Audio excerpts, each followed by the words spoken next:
कन्हैया से हमको बिछुड़ना है। मधुमंगल मित्र ने कहा, हे कृष्ण, क्या हारी हारी बात करता है तो? क्या हार जीत, क्या मिलना जुलना? अपनी मुख बंद कर ले। नहीं मित्रों, हम सही कह रहे हैं। एक मित्र कहने लगो, मित्र तुमको मालूम ना है, जहां कंस ने बहुत बड़े बड़े पहलवान भेजे हैं, भाई कंस ने अक्रूर को हमारी नगरी में भेजो है। हमने सुना है कि वो धनुष यज्ञ को आयोजन कर रहे हो, तो शायद हो सके कन्हैया कल जाए।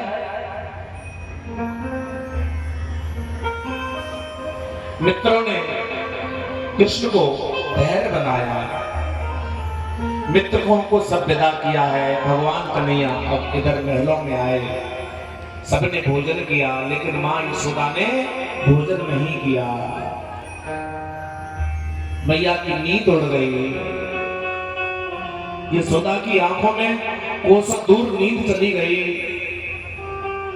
मां यशोदा कृष्ण को लेकर के सो गई, लेकिन कृष्ण को नींद आई, लेकिन मां को नींद नहीं आई।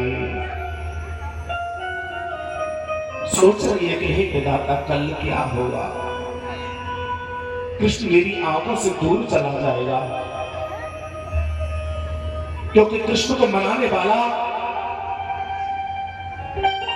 उस मथुरा में कोई नहीं रहेगा। पूरी रात में सन्नाटा छा गया, मैया की आंखों से नींद चली गई। कृष्ण की तरह में मां यशोदा रोने लगी, विधाता से कहती, विधाता तू बड़ा निर्मम है, क्यों तो इस जीव के साथ में योग कराता है, क्यों तू वियोग कराता है? हे विधाता, हे विधिना ऐसी रैन कर, सुभोर कभू ना हो, श्याम सकारे जाएंगे, नयन मरेंगे रो। हे विधाता, कल कृष्ण मेरी आंखों से दूर चला जाएगा। मैं अपने कृष्ण को अपनी आंखों से दूर करना नहीं चाहती हूं। परिचय समय पर कन्हैया की अक्षमात्र नींद खुल गई, मैया को पलंग पर नहीं पाया। मैया आंगन में छुप छुप करके रो रही है। आंगन में खम्मा था, खम्मे को अपनी बाहों में भर लिया। मैया की आंखों में आंसू निकल आए। परिचय समय पर मैया की उस दर्द को कौन पहचाने? कन्हैया ने जब कहा कि मां, ए मां, तुम कहां हो?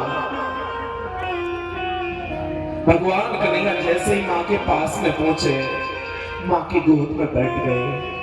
मैया ने अपने आंखों के आंसू को पोंछा। मैया, क्या बात है, तेरी आंखों में आंसू? नहीं बेटा, नहीं नहीं, कोई बात तो है। कन्हैया, बस यही बात है कि कल तू चला जाएगा।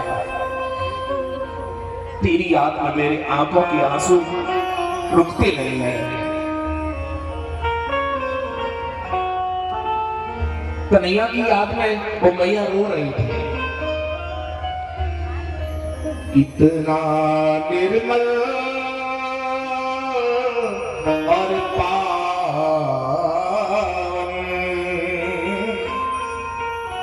है मां बेटे का नाता। 9 मास गर्भ में रखती उस माँ को शीस झुकाता। कन्हैया मैया के पैरों गिर पड़े, माँ तो रोती है तो मुझे बड़ा दर्द होता है, मैं जरूर लौट के आऊंगा। परीक्षित भगवान ने ये जरूर कहा कि लौट के आऊंगा, लेकिन ये नहीं कहा कि कब लौट के आऊंगा। प्रातः होने लगा, गोपियों को मालूम पड़ गया, गोपियां विरह की अग्नि में जलने लगी। अब क्रूर से भिड़ गए। अब क्रूर, तुम क्रूर हो, तुम हमारे कृष्ण और बलराम को ले जाने वाले कौन हो? तुम क्रूर हो, क्रोधी हो, अहंकारी हो, हमने तुम्हारा क्या बिगाड़ा है जो हमारे प्राण बल्लभ कृष्ण को लेकर के तुम जाओगे? कर मन सो मिलना भयो,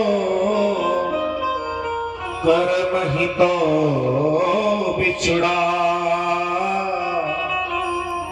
हे पागल कर संभाल ले, आंसू काहे बहा। अक्रूर जी यमुना में स्नान करके आए, यमुना ने बहना छोड़ दिया, बछड़ों ने उछलना छोड़ दिया, गायों ने चरना छोड़ दिया। जिन हाथों से सुरभि गैया को, नंदनी गाय को, बहुला गाय को भगवान ने पाला था, अपने हाथों से चराया था, तो गायों के आंखों से आंसू की बूंद बह रही है। गोपियां विलज्ज होकर के क्रूर से भिड़ गई। ये क्रूर, तुम क्रूर हो। विसर्ज लज्जारुरुरिष्मः सस्वर गोविंदम दामोदर माधव। हे दामोदर, हे माधव, हे मधुसूदन, आप दूर नहीं जाना। ब्रज की गोपियां बेहल हो गई।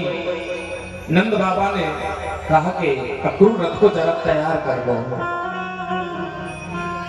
रथ तैयार हो गया।